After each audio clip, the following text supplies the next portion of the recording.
Please note that no AI, colorization or digital enhancement has been applied to my personal archive of original postcards, photographs, slides and negatives featured on this YouTube channel.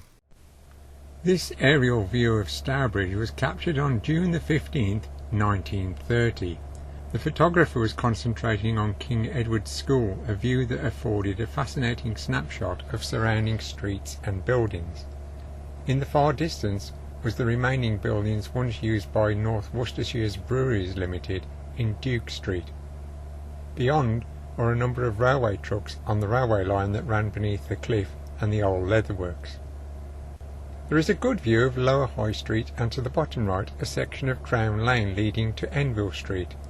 On the extreme right, on the corner of Coventry Street, is the landmark building of Nichols and Perks, the wines and spirits firm established in 1797. The building is one of the oldest in the town centre and was once a public house known as the Board. The premises of the Vine Inn next to this grammar school feature in this photograph, though it closed as a public house some 5 years earlier. One can see the bottom end of Lower High Street with the former Congregational Church towards the bottom left. The deep gully is that of Giles Hill, a path that still exists, though it has been diverted since this photograph was taken in 1930. Here the path wound around the old forward works of Mark Palfrey and Co. Limited, manufacturers of sheepskin rugs. Giles Hill continued past some housing, and after crossing Mill Street, pedestrians could continue over a footbridge across the railway line connecting Stourbridge Town Railway Station and the goods yard over the river in Amblecote.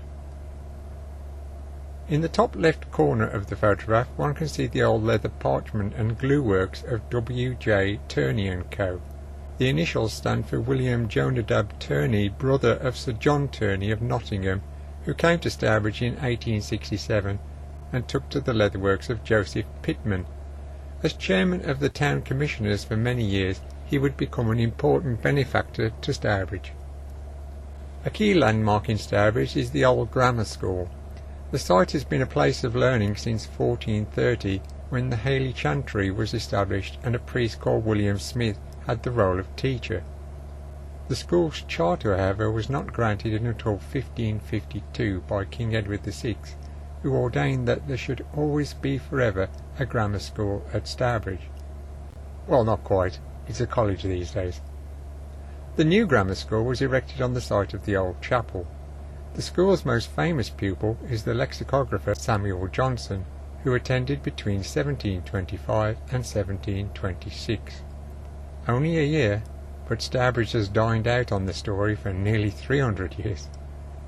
The school was transformed into a sixth form college in 1976, and subsequently new sections were added.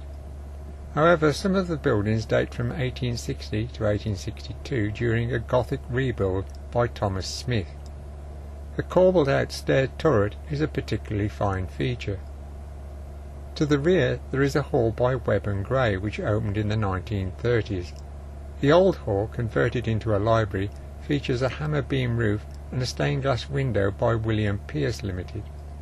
This was unveiled in September 1908 by Viscount Cobham and dedicated to Dorothy Marguerite Gillam, Ernest Elijah Taylor and James Walker Gillam, the latter two losing their lives at Blackpool on June the 25th, 1907, in a heroic but unsuccessful attempt to rescue Miss Gillam, who was swept into the sea whilst taking photographs.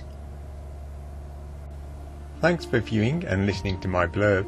If you enjoyed the video, please give a thumbs up. Post your comments below if you have more info or a question.